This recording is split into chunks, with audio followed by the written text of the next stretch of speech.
The history of Milwaukee's Black community is one that's really interesting and insightful. You did have a small community of African Americans who migrated to Milwaukee during the first Great Migration. A small but vibrant Black community. And this community started branches of the Urban League, the National Association for the Advancement of Colored People. There were branches of the YMCA and the YWCA. There were numerous African American churches, and there was a vibrant commercial district that had shops and restaurants and banks and financial institutions. And all of this developed during that first Great Migration.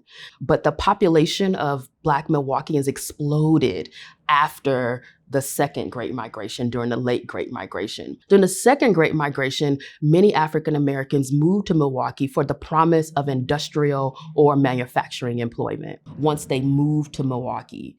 African Americans were pushed into patterns of residential segregation that meant that they could only live in certain areas of the city. One area of the city that they primarily lived in came to be known as Bronzeville.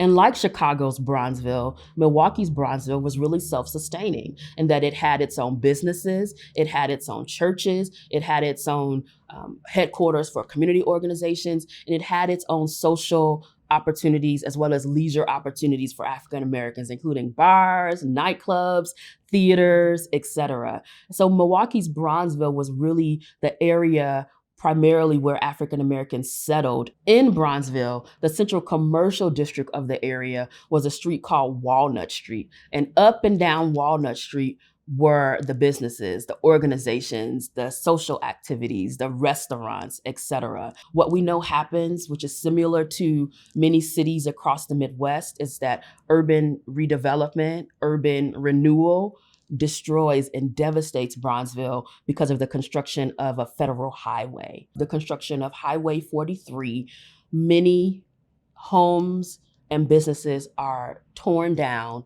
to make way for this highway. And former residents of Bronzeville, even to this day, those who are alive, remember the devastation and the destruction the construction of the highway brought in decimating their neighborhood.